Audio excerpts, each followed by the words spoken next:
Bonjour Bruno Donnet. Bonjour Philippe. Hier Bruno, vous avez été très frappé, c'est votre chronique Télescopage, vous avez été très frappé par l'immense succès médiatique qu'a remporté une petite phrase prononcée par Jean-Luc Mélenchon. Oui, et cette formule magique, Philippe, c'est celle-ci. L'abstention, décidément, est un piège à con.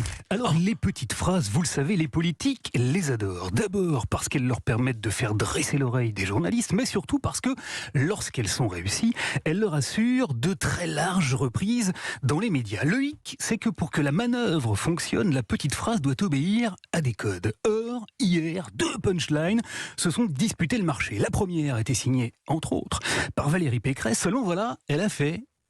Je veux être la candidate des idées neuves, la candidate qui changera tout pour que la France reste la France. Elle s'est écrasée en rase campagne présidentielle parce qu'elle était si peu originale que même Éric Ciotti a eu l'idée de l'employer. Pour que la France reste la France. C'est pas de bol. Et du coup, la seule chose que le 13h de TF1 a eu envie de souligner, c'est la redite. Slogan identique, mais décor provençal pour Éric Ciotti, lui aussi candidat. Effet médiatique donc totalement contre-productif pour cette petite phrase-là qui ne remporta hier aucun succès. Celle de Jean-Luc Mélenchon, en revanche, fit un tabac.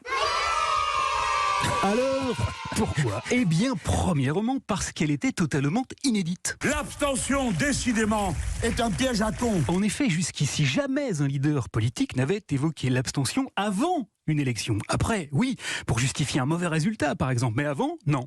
Ensuite, parce que la formule abstention piège à con tire ses racines, Philippe, d'un slogan nettement plus ancien, popularisé dans les manifs de mai 68 et repris un peu plus tard par une très grande figure de la gauche, le philosophe Jean-Paul Sartre, cité dans l'extrait que vous allez entendre par Raphaël Enthoven. C'est l'argument de Sartre. C'est l'argument de Sartre, élection piège à con en 73. Et voilà donc comment hier, la formule élection piège à con, qui est née, c'est cocasse, pour dire non au vote et au général de Gaulle lorsqu'il appela les Français à retourner aux urnes en mai 68. Je ne me retirerai pas.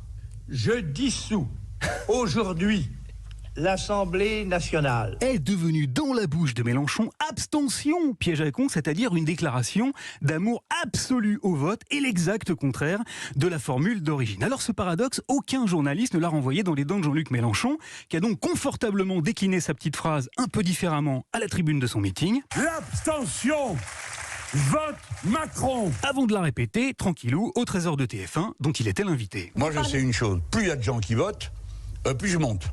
Voilà. Justement, vous disiez... L'abstention vote Macron. Mieux que ça encore, parce qu'elle claquait parfaitement bien, parce qu'elle rappelait quelque chose de connu aux journalistes, la petite phrase de Mélenchon lui aura même permis que l'ensemble des médias relaient comme un seul homme le message qu'il souhaitait à tout prix faire passer hier.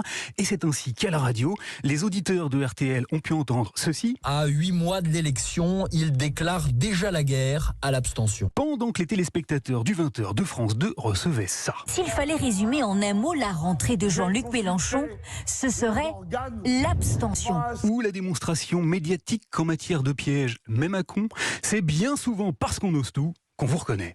Quelle analyse, merci beaucoup Bruno Donnet, à demain. À demain.